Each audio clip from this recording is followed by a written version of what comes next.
지난주에 우리는 예수님께서 일부러 이틀을 더 지체하셨다. 그런데 그 이유를 마르다도 제자들도 알지 못했다라는 것을 나눴습니다. 예수님의 편에서 생각할 때 사랑하는 친구이자 제자인 나사로가 병들었다 그랬죠. 죽어가는 병이라는 거 다 알고 있습니다. 예수님도 아세요. 그런데 아시면서도 이틀을 더 유하셨다, 지체하셨다라고 했습니다. 특히 제자들의 입장에서 볼 때 이 유대 지역에 베다니가 있는 거거든요. 예루살렘도 유대 지역에 있는 겁니다. 펜사콜라의 에스캄비아 카운티 안에 지금 이 땅이 있는 것처럼 마찬가지죠. 유대 지역이라는 큰 곳에 이 베다니가 있어요. 제자들의 입장에서 생각할 때 그 유대 땅으로 다시 돌아가서 예수님이 나사로를 만나게 될 때 여기서 불과 얼마 멀지 않은 곳에 예루살렘이 있거든요. 그 예루살렘에 있는 사람들이, 유대인들이 예수님을 찾아와서 협박하고 박해할 것을 뻔히 압니다. 그래서 제자들은 걱정했습니다. 돌아간다는 것이 너무너무 위험하다는 것을 잘 알고 있습니다. 돌로 치려고 했었거든요. 신성모독했다고. 그런 상황에서 예수님이 뭐라고 하십니까? 나는 빛이다. 빛과 함께하는 자는 실족하지 않는다. 라고 그러셨거든요. 근데 그 말뜻을 제자들은 이해하지 못했습니다. 지금 아직은 예수님이 십자가의 때가 되지 않으셨기 때문에 설사 어떤 위협이 있다 할지라도 예수님은 죽지 않으세요. 베다니에 가더라도. 근데 제자들은 이해하지 못했다 그랬죠. 이 얘기를 쭉 듣다가 예수님을 너무너무 사랑했던 사도 도마가 뭐라고 선언을 하죠? 우리도 예수님과 함께 죽으러 가자! 그랬단 말이에요. 의리 있는 대단한 발언처럼 보이지만 그것은 신앙의 실패라고 했습니다. 왜지요? 예수님 뭐라 그러셨다고요? 나와 함께 있으면 실족하지 않는다. 죽지 않는다. 그랬는데 뭐라 그랬어요? 예수님과 함께 죽으러 가자. 여전히 믿음이 없어요. 그렇게 오늘 본문은 제자들이 이 베다니에 온 겁니다. 나사로의 누이들도 이해할 수 없었던 그 기다림, 왜 기다리게 하셨는가? 그 실체를 보여주시기 위해 베다니에 오시는 거예요. 예수님이 오신다는 소식을 듣고 이 죽은 오빠 나사로의 누이인 마르다가 예수님을 향해서 달려 나왔습니다. 그리고 주님이 이 마르다를 만나 주셨어요. 사실 지금 예수님이 가장 먼저 하셔야 될 일은 뭔가? 제자들도 이해하지 못하고 이 마르다도 이해하지 못하는 나사로가 왜 죽었는가를 해명해 주셔야 됩니다. 그리고 앞으로 무슨 일을 하실 것인지 조금 알려주시면 더 좋을 것 같아요.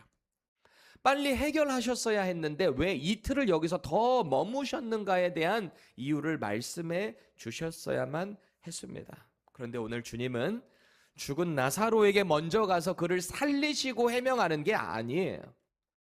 살아있는 마르다를 먼저 만나주시고 그의 믿음을 세우기 원하십니다. 오늘 본문이 그것을 보여주고 있어요.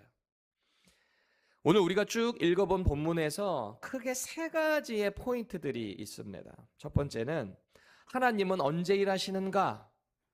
이것에 대한 답변은 오늘 주님이 주고 계신 거예요. 하나님은 언제 일하시는가? 두 번째는 하나님은 우리에게 뭘 보기를 원하시는가? 이것을 오늘 예수님이 보여주고 계신다. 세 번째로 하나님은 그럼 우리들에게 어떤 믿음을 원하시는가? 이것에 대한 답변을 오늘 본문을 통해서 하나하나 나타내주고 계신다라는 겁니다. 이 세 가지 포인트를 하나하나 살펴볼 텐데요. 말씀을 통해서 우리의 믿음이 다시 한번 새롭게 되기를 원해요. 내가 어느 정도 알고 있는 지식, 내가 어느 정도 그동안 해왔던 종교적 어떤 의식이 아니라 오늘 예수님이 저와 여러분들에게 2026년도를 살아가는 우리에게 주고자 하시는 그 답변이 명확하게 드러날 수 있기를 축원합니다. 첫 번째, 아까 우리가 뭘 봐야 된다 그랬죠? 하나님은 언제 일하시는가? 이걸 봐야 된다 그랬잖아요. 그것에 대한 해답입니다. 같이 읽어볼까요? 시작. 하나님은 우리의 끝이라고 생각하는 자리에서 일을 시작하십니다. 아멘이세요?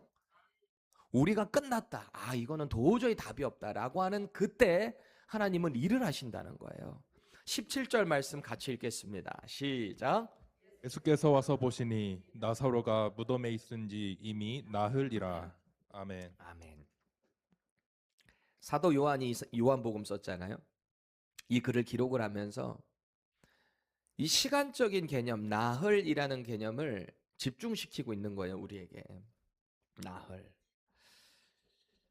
여기서 나흘이라는 시간은 오늘 본문 전체를 이해하는 데 있어서 너무너무 중요한 포인트입니다. 당시 유대인들은 이런 관습이 있었어요. 개념이 있었어요. 쉽게 말하면 민간신앙이라고 할까요? 우리도 나름대로의 다 민간신앙 같은 게 있잖아요. 우리 한국에는 뭐 장례식장에 가면은 어린아이들이 뭐 부정탄다. 뭐 이런 민간신앙. 여러 가지의 그런 민간신앙이 이 유대인들에게도 있었다라는 건데, 당시 유대인들은요, 사람이 죽으면 영혼이 한 사흘 정도는 시신 근처에 머물고 있다가 나흘, 넷째 날이 되면 떠난다라는 민간신앙을 갖고 있었어요. 성경에 나와 있는 건 아니에요. 근데 자기들 스스로 그렇게 믿었어요. 그러니까 4일이 되면은 영혼이 떠나버리니까 그 전에 뭔가를 치러야 된다는 거예요. 그래서 율법이 구전으로 전달되어 오면서 장로들의 유전이었던 그 율법을 어떻게 지켜라 613개로 풀어진 게 있거든요. 그 책을 우리는 미시나라고 합니다. 그들은 미시나라고 그래요.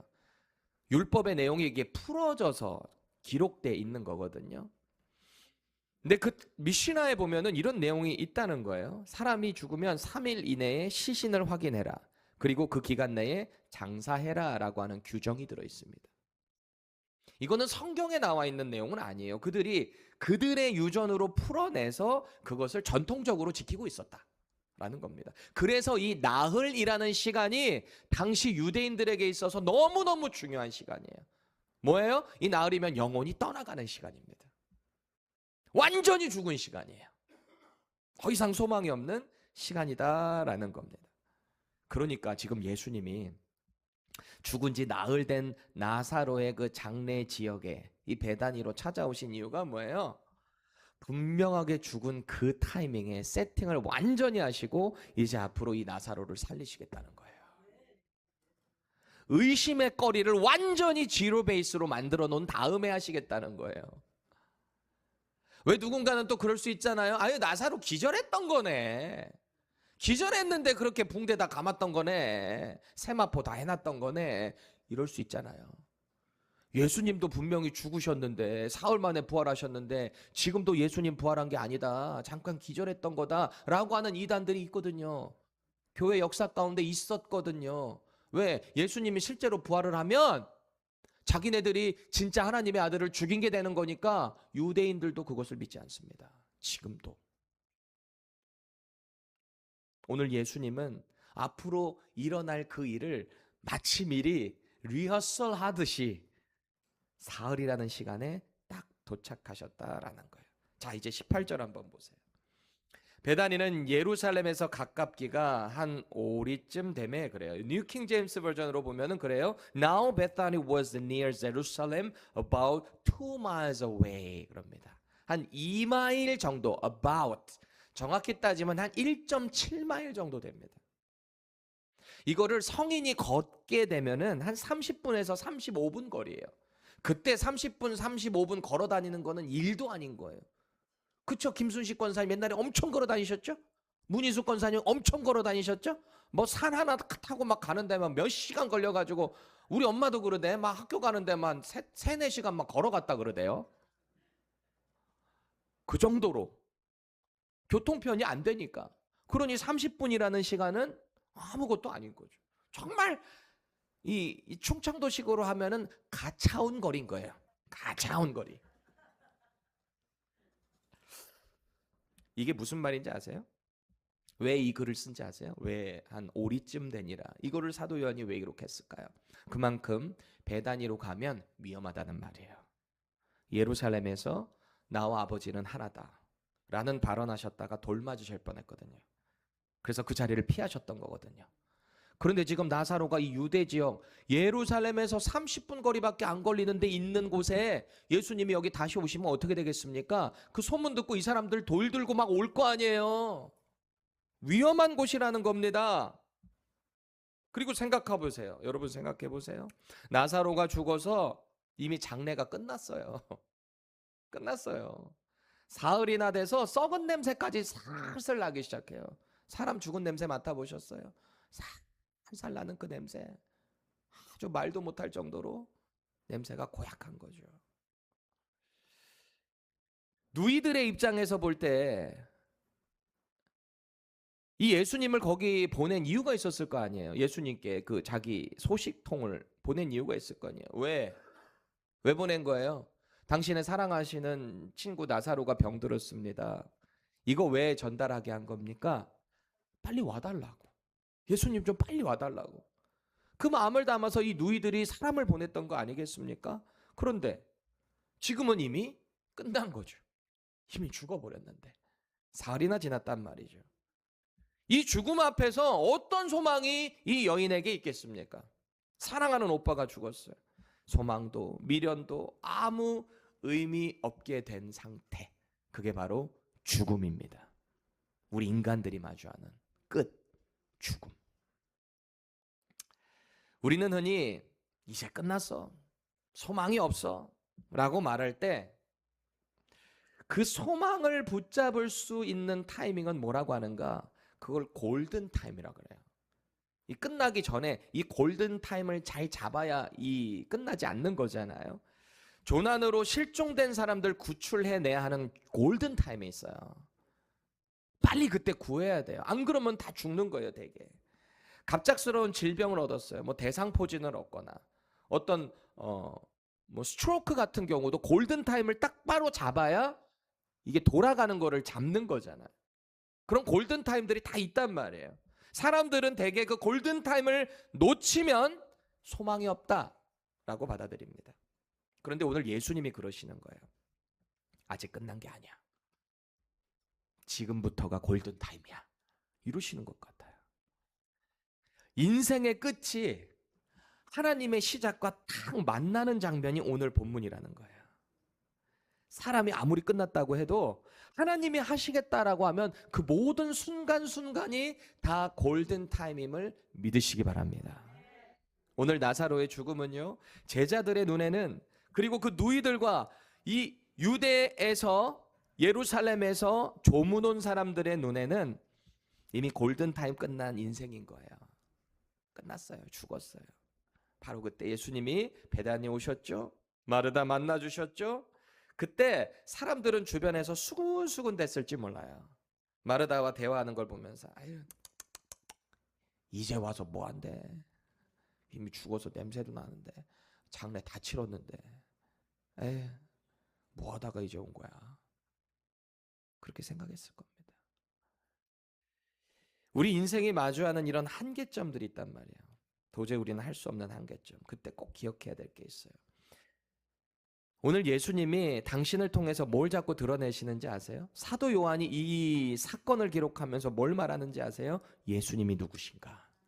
여기에 집중시키고 있는 거예요. 예수님은 가장 좋은 타이밍에 지금 이 장소로 오셨다는 겁니다. 여러분, 우리가 너무 잘 알고 있는 에스겔 37장에 무슨 비유 나오죠? 마른 뼈 환상 나오잖아요. 환상.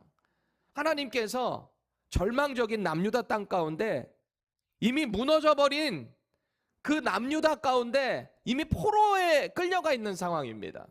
남유다 끝났다라고 생각할 그 타이밍입니다. 그때 그발 강가에서 바벨론 땅이에요. 거기서 에스겔을 불러다가 어떤 환상 보여주셨다? 마른 뼈 환상을 보여주시면서 인자야 뭐가 보이느냐?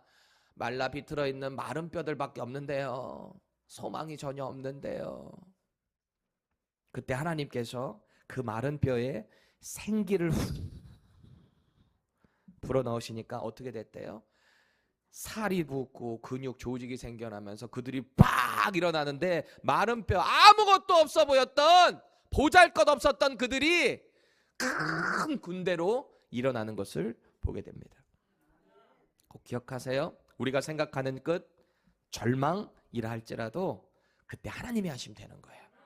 그래서 하나님은 이틀을 지체하셨다는 거예요. 하나님이 언제 일하신다? 우리가 끝이라고 생각할 때. 역전의 하나님. 역전 말고 처음부터 좀 압도적으로 이기면 좋을 텐데 하나님은 때때로 우리를 그렇게 하실 때가 많다. 이걸 꼭 기억하시기 바랍니다. 하나님이 하시면 되는 거예요. 두 번째, 하나님은 문제보다 예수님을 먼저 바라보게 하신다는 겁니다. 그래서 일을 그렇게 하신다는 거예요. 21절 같이 읽어볼까요? 시작. 마르다가 예수께 여짜오되 주께서 여기 계셨더라면 내 오라버니가 죽지 아니하였겠나이다. 아멘. 이 대목만 보면 마르다가 예수님 딱 붙잡고 나와서 예수님 왜 이제 오셨어요? 좀 일찍 오셨으면 우리 오빠 안 죽었잖아요. 그렇게 원망하는 것처럼 보일 수 있어요. 근데 이거 원망이 아니에요. 믿음이 없어서 이런 말 했다라고 보셔도 안 됩니다. 여기 보면은 주께서 여기 계셨더라면 이라는 가정에 이 마르다가 예수님을 얼마나 의지하고 따랐는가를 볼 수 있는 거예요. 이후에 이제 마르다가 하는 말만 봐도 이 마르다는 믿음이 없는 여인이 아니에요. 위대한 믿음을 소유하고 있던 여인입니다. 그동안에 예수님을 얼마나 믿고 따랐는지, 그리고 지금 오빠의 죽음이 이 여인에게는 얼마나 큰 슬픔이었는지 이것을 보여주고 있는 대목인 겁니다. 그냥 이것만 딱 보고 믿음이 없네. 그런 우리는요. 그런 말 쉽게 하면 안 됩니다. 우리는 대개 어떤 문제를 만나게 되면 그 문제의 이유를 알고 싶어 하거든요. 왜 문제가 이렇게 됐는지 말이죠. 그런데 오늘 예수님은 이러시는 것 같아요. 이 오빠가 죽은 그 문제의 이유보다 당신이 누구신가? 이거를 드러내고 계신다는 겁니다. 마르다 역시 궁금했을 거예요. 오빠가 왜 이 병에 걸렸고 왜 죽었는지. 왜? 마르다의 눈에 예수님은 그리스도셨거든요. 하나님의 아들이시거든요. 설명해 주시기를 기대했는지도 몰라요. 그런데 예수님은 나사로의 병을 설명하지 않으십니다. 그가 왜 죽었는지도 설명하지 않으십니다. 그저 이 일을 통해서 당신이 뭘 하실 것인가? 이 한마디의 선포가 당신이 왜 늦게 오셨는가를 다 증명하고 있는 거예요. 25절 함께 읽겠습니다. 자, 집중하세요. 25절 시작. 예수께서 이르시되 나는 부활이요 생명이니 나를 믿는 자는 죽어도 살겠고. 아멘. 여기 보세요. 나를 믿는 자는 죽어도 산다. 죽어도 산다. 나를 믿으면. 지금 예수님은 그러시는 거예요. 자기 스스로에 대해서 선언하시는 거예요. 나는 부활이요 생명이다. 나는 부활이다. 생명이다.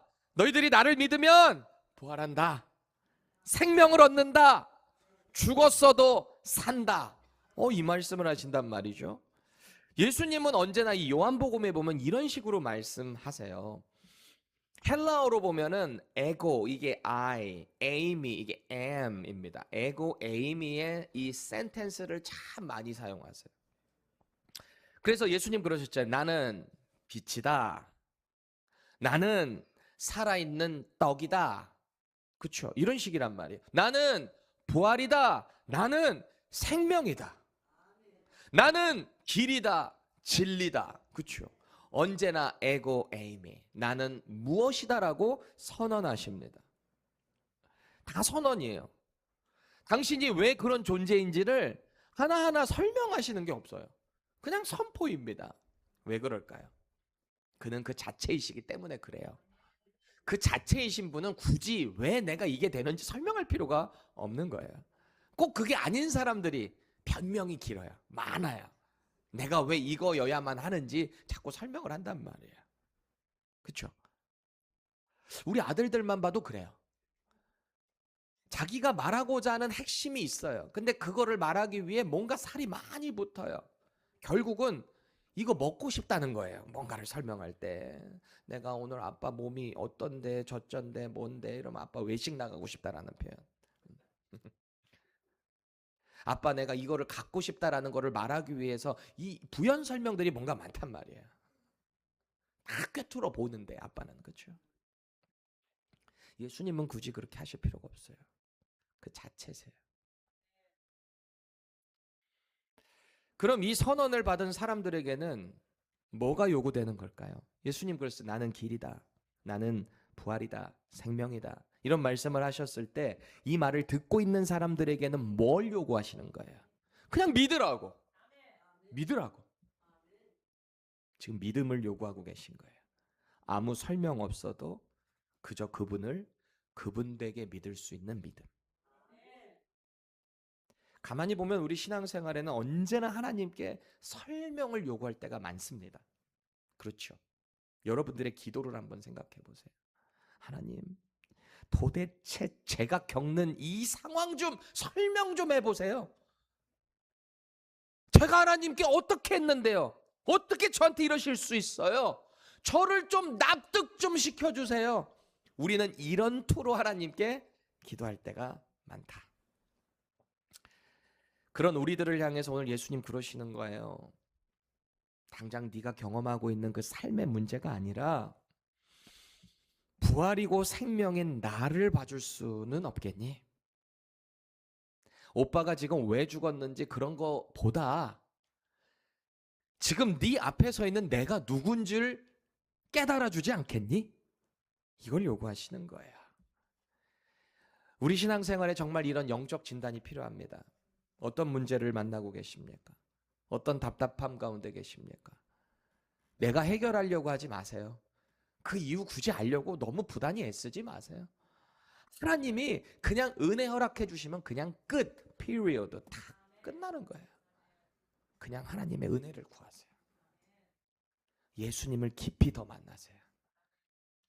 십자가의 자리로 매일 더 그냥 나아가세요. 뭐 이것저것 대지 마시고 그냥 십자가 앞으로 나아가세요. 그때 주님이 당신이 누구신가를 더 깊이 알려주실 겁니다. 세 번째, 하나님은 믿음의 현실 속에서 살아 움직이게 하신다는 거예요. 우리에게 어떤 믿음을 요구하시는가? 이런 믿음 요구하신다고요. 뭐라고요? 하나님은 믿음을, 우리의 믿음을 머리로만 알고 있는 믿음이 아니라 내 실제적인 삶에 이것을 녹아내기를 원하신다는 겁니다. 27절 같이 읽겠습니다. 시작. 이르되 주여 그러하외다. 주는 그리스도시요 세상에 오시는 하나님의 아들이신 줄 내가 믿나이다. 아멘. 우리가 여기서 주목해야 될 게 있습니다. 마르다는 예수님을 이제 처음 믿고 고백하는 사람이 아닙니다. 웬만한 누구보다 주님을 더 깊이 알고 있었던 사람이고 믿음을 갖고 있었던 여인입니다. 이 고백만 봐도 이미 오래전부터 예수님을 그리스도로 하나님의 아들로 믿고 있었다는 거예요. 그걸 어떻게 알 수 있을까요? 원어적으로 보면 이게 우리에게 확 와닿습니다. 이 27절 말씀에서 믿나이다 라고 번역된 이 헬라어 단어를 보면은 이 페피스튜카라고 하는 단어가 있어요. 이게 원래 피스튜라고 하는 믿다라는 단어의 현재 분사입니다. 완료됐다라는 거예요. 완료 시제. 여러분 현재 완료라는 영어의 그 문법 개념 혹시 잘 아시죠? 미국 사시니까 다 아시겠지. 그래도 제가 혹시 모르니까 설명을 해드릴게요. 과거에 어떤 시점에서 이 일이 딱 일어났는데 지금 현재까지도 계속 영향을 끼치고 있는 것이 이 현재 완료라고 하는 시제입니다. 이게 헬라어에도 있어요. 예를 들면 이런 거예요. 내가 지갑을 잃어버렸어요. I have lost my wallet 이라고 했을 때 내 지갑을 잊어버렸는데 과거에 어떤 시점에서 이 지갑을 잊어버렸잖아요. 근데 이게 지금 현재 갖고 있는 거예요, 없는 거예요? I have lost라고 했을 때 없어요. 잊어버려서 지금도 없다는 말이에요. 그렇죠? 여전히 과거에 있었던 사건이 지금도 영향을 주고 있는 거예요. 난 지갑 지금도 없다는 말이에요. 마찬가지입니다. 이걸 적용해서 오늘 이 현재 완료의 시점으로 이 피스티오라고 하는 믿다라는 단어를 보잖아요. 해석이 이렇게 되는 거예요. 주님, 저는 주님을 처음 만났을 그때부터 주님을 그리스도로 하나님의 아들로 믿어왔습니다라는 말이에요. 이 말이 지금 딱 믿은 게 아니라고요. 믿어왔다는 말이에요. 계속해서 믿으니까 여러분들도 지금 이 자리에서 하나님 예배하는 거잖아요. 주님을 처음 만났을 그 타이밍이 있었기 때문에 지금도 이렇게 계속 유지되어 오고 있는 거잖아요. 믿음이. 지금 이 마르다도 똑같다는 겁니다. 그런데 언제나 우리는 현실의 문제를 딱 마주치면은 이 믿음보다는 내 현재의 현실 감각이 먼저 앞설 때가 많잖아요. 우리 그럴 때 정말 많죠. 내 상황이 여의치가 않으니까. 주님을 처음 믿고 사역도 처음 하고 내가 주님을 사랑했던 그 순간들이 있는데 이 문제를 딱 마주하면 마치 과거에 있었던 이것들이 아무것도 아닌 것처럼 여겨질 때가 많다는 거예요. 그게 우리의 연약한 믿음이에요. 현실적인 믿음이라는 겁니다. 오늘 마르다도 똑같은 거예요. 똑같아요. 예수님이 누구신지 잘 알아요. 예수님과 교제도 깊이 했어요. 아니 세상에 예수님이 구약에서 예언되어 온 메시아라는 것을 믿었던 여인이 마르다예요. 심지어는 하나님의 아들이라는 것도 믿어요. 이거 대단한 신성모독이에요. 안 믿는 사람들의 입장에선. 그래서 예수님 얼마 전에 돌 맞으실 뻔했던 거 아니에요? 감히 하나님의 아들이라고 말을 해? 그래서 돌로 치려고 했던 거예요. 왜냐하면 율법에 신성모독하는 자는 결국 돌로 쳐서 죽이게 되어 있거든요. 안 믿어지니까 그 유대인들은 죽이려고 했던 거고. 그런데 마르다는 지금 예수님을 믿고 있단 말이에요. 대단한 믿음이에요. 여러분 오늘 이 마르다가 고백한 이 믿음의 고백, 그리스도시요 살아계신 하나님의 아들이심을 믿습니다. 이 고백 어디서 우리 많이 보지 않았어요? 누가 그랬어요? 베드로. 마테마가 누가복음에 뭐 똑같이 나와요. 가이사랴 빌립보라는 지역에 예수님이 제자들을 데리고 가셔서 물어본 거죠. 사람들이 나를 누구라 하냐? 아유, 뭐 침례 요한이 부활했다라고도 하고요. 뭐 엘리야 같다라고도 하고요. 위대한 선지자라고들 봅니다. 자, 그래 너희들은 그럼 나를 누구라고 하느냐?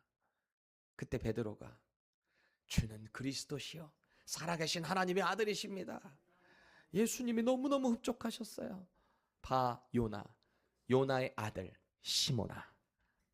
야, 참 잘했다. 근데 그건 네가 한 게 아니라 하나님께서 내 아버지께서 내게 알려주신 거다. 여기만 봐도 명확한 거예요. 이 믿음이라는 건 우리가 가질 수 있는 게 아니에요. 아버지가 알려주시고 아버지가 주셔야 믿을 수 있는 거예요. 우리의 믿음이 회복되는 것도 아버지가 해주셔야지 되는 거지 내가 의지적으로 할 수 있는 게 아니다라는 겁니다. 자, 근데 요한복음에는 이 베드로의 고백이 안 나와요. 가장 사복음서 중에 후대에 기록된 책이 요한복음이거든요. 없었던 이야기 중에 더 중요한 이야기, 더 애드될 수 있는 이야기들을 기록을 하는데 거기에 이 위대한 믿음의 고백을 누구의 이야기로 갖고 온다? 마르다의 이야기로 갖고 온다. 위대한 여인의 고백. 놀랍지 않습니까? 그렇게 균형을 맞춘 거예요. 주는 그리스도시요 살아계신 하나님의 아들이십니다 라는 고백을 말이죠. 우리가 자꾸 마르다 하면은 막 일중독자라고 오해를 하거든요. 그렇죠? 마리아는 여동생 마리아는 예수님 앞에서 발치해서 말씀만 이렇게 듣고 있는데 마르다는 저기 부엌에서 계속 일하고 있다가 나와가지고 주님 제 좀 와가지고 나 일 좀 돕게 해주세요. 예수님 뭐라 그러세요? 편들어 줄 줄 알았어. 마리아야 좀 눈치 좀 살피고 가서 일 좀 하고 와라. 그러면 좋은데 안 그러시잖아요. 뭐라 그래요? 그대로 둬라. 마리아는 더 좋은 것을 택했다. 여러분 부엌에서 일하는 것보다 더 중요한 게 뭐다? 말씀의 자리에 있는 거다. 물론 둘 다 필요해요. 둘 다 믿음의 여인이에요. 누가 더 높고 낮음의 차이가 아니에요. 성경은 그걸 말하는 게 아니에요. 우리 모두에게 다 이런 점들이 있어요. 그걸 자꾸 보완해 나가야 한다라는 거예요. 다시 말해서 오늘 이 위대한 믿음을 가지고 있는 마르다가 예수님을 영접한 겁니다. 위대한 여인인 거예요. 그런데 이 여인의 고백은 완전한 믿음이 아니었습니다. 왜 그럴까요? 앞선 24절 좀 다시 보세요. 이 여인의 믿음이 왜 완전하지 않은가? 이걸 지적하는 거거든요.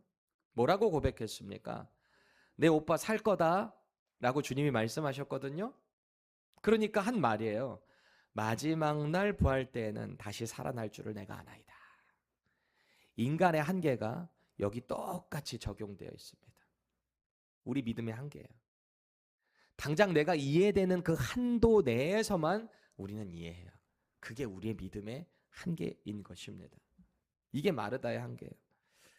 마치 이런 거예요. 너희들 빛과 함께하면 실족하지 않아? 죽지 않아? 그런데 그걸 여전히 믿지 못하고 우리도 예수님과 함께 죽으러 가자라고 말했던 도마랑 똑같은 컨셉이에요. 도마랑 똑같은 컨셉. 이 여인은 예수님을 그리스도요 하나님의 아들로 고백한 여인입니다.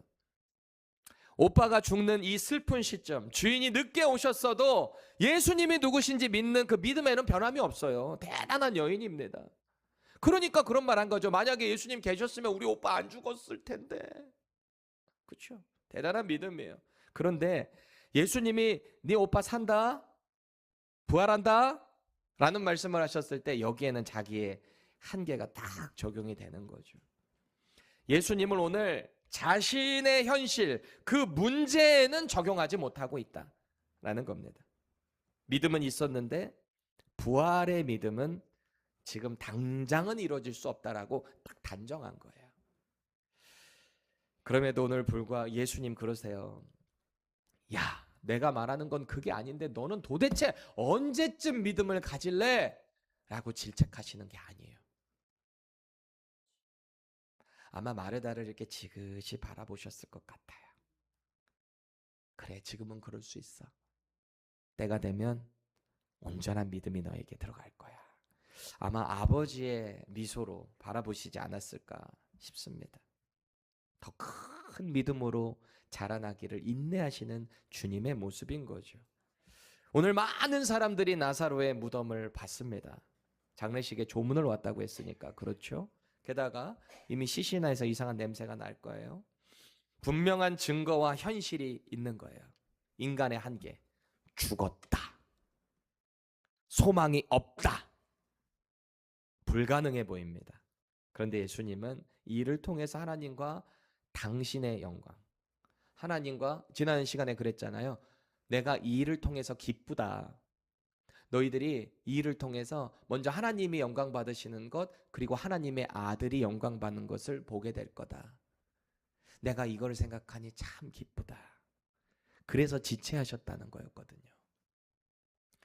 우리가 하는 신앙생활에 요구되는 믿음이 있어요. 지금 여러분 교회 생활, 신앙생활 하는 것에 요구되는 믿음. 그 믿음은 어떤 믿음일까요? 내가 처한 한계, 문제가 아니고요. 하나님의 능력을 바로 보는 그 믿음이 우리에게 요구돼요. 아니, 교회에서 이 말씀 들을 때는 아멘 아멘 하면서 좋죠. 근데 현실로 딱 돌아가고 나면은 교회 생활 따로, 현실 따로 이렇게 갈 때가 참 많잖아요. 솔직한 말로 우리끼리니까 얘기 한번 해보시자고요. 그렇잖아요, 솔직히. 그래서 오늘 말씀 통해서 다시 한번 결단하셔야 돼요. 현실과 신앙생활이 별개가 아니다. 같아야 한다. 오늘 예수님이 그걸 우리에게 요구하신단 말이에요. 예수님은 하나님의 능력으로 부활될 그 생명을 보신 거예요. 이제 나사로가 부활될 거거든요. 당신께서도 부활하실 거잖아요. 그 뭔가의 샘플을 지금 이 믿음 없는 자들에게 보여주기 원하셨다라는 겁니다. 사람들은 끝을 이야기하고 있어요. 끝을. 끝났다. 소망이 없다. 그런데 예수님은 이제 새로운 시작이다 라는 믿음을 선포하고 계십니다. 여러분, 오늘 본문이 우리에게 정말 묻고 있는 것은 나사로가 진짜 살 수 있을까? 라는 게 아니에요. 이 나사로의 스토리에서 우리가 봐야 될 것은, 와, 죽은 사람이 살아났어. 썩은 냄새 났던 사람이 살아났어. 이게 중요한 게 아니에요. 오늘 예수님은 이 사건을 통해서 우리에게 뭘 물어보고 계시느냐? 너희들은 나를 누구로 보느냐? 너희들의 그래 문제 당면에 있는 그것 가운데 너희들은 나를 도대체 어떤 믿음으로 바라보고 있냐? 이것을 도전하고 계신 겁니다. 우리의 믿음이 아직 현실 가운데 내려오지 않았다면 오늘 기도해야 돼요. 하나님, 제 현실에서도 이 믿음이 적용될 수 있게 해주세요. 제가 정말 믿음대로 살 수 있게 도와주세요. 라고 말이죠. 저와 여러분들은 지금 이 자리에 계신 분들 대부분이 예수님이 나의 구원자요, 나의 영원한 주님으로 고백한 분들입니다. 믿음이 있는 사람들이란 말이에요. 예수님을 믿었으니까 구원받았잖아요. 그러니 믿음 있는 사람들이다라는 겁니다. 그럼 우리는 분명하게 진단을 하셔야 돼요. 여러분 스스로 물어보셔야 돼요. 내가 가지고 있는 그 믿음이 오늘 내 삶의 현실에 있어서 가정에도 맞닿아 있는가? 내 가정에. 내가 가지고 있는 이 믿음이 내 자녀들에게도 맞닿아 있는가? 내가 가지고 있는 이 믿음이 내가 지금 처한 고통받고 있는 질병과 경제적 고통과 신분의 문제와 여러 가지 내가 고민하고 있는 그 문제 가운데 이 믿음이 맞닿아 있는가? 라는 걸 물어보셔야 돼요. 우리의 믿음이 현실이 될 때 그야말로 우리는 성령 충만한 삶을 살게 되는 거예요. 성령 충만한 게 다른 게 없다 그랬잖아요. 하나님의 뜻대로 살아가는 게 성령 충만한 거예요. 하나님의 말씀대로 순종하고 하나님이 주시는 그 마음 가운데 내가 순종해서 살아가는 발걸음 한 걸음 한 걸음이 성령 충만한 삶이에요. 초자연적인 뭔가만 누리는 게 성령 충만한 게 아니에요. 나의 믿음이 정말 하나님께 맞춰져 있는가? 내 현실 가운데 이 믿음이 맞닿아 있는가? 꼭 질문하셔야 돼요. 여전히 머리로는 믿는데 내 막막한 현실 때문에, 나를 어렵게 하는 그 사람들 때문에 두려워하고 계시진 않으세요? 혹시 포기하지는 않으셨나요? 오늘 주님께 기도하시기 바랍니다. 하나님, 제 믿음이 정말 현실 가운데 주님이 원하시는 믿음 되게 해주세요. 사랑하는 여러분, 예수님은 오늘 마르다에게 뭔가 새로운 믿음을 주신 게 아니에요. 마르다 이미 알고 있었다니까요. 예수님 하나님의 아들이신 거, 메시아이신 거 아셨다니까요. 근데 문제는 뭐다?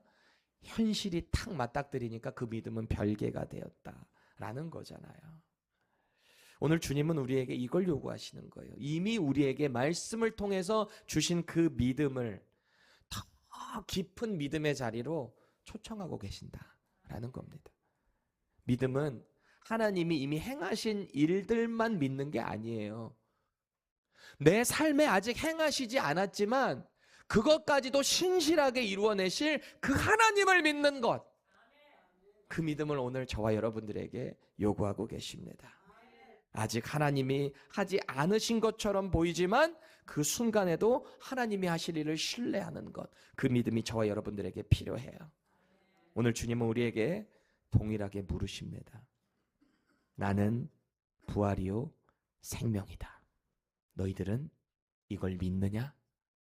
우리의 답변은 뭔가요? 네, 믿습니다. 라고 해놓고 딴짓하지 마시고요.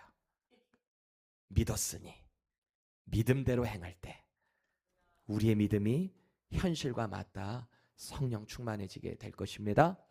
기도하겠습니다.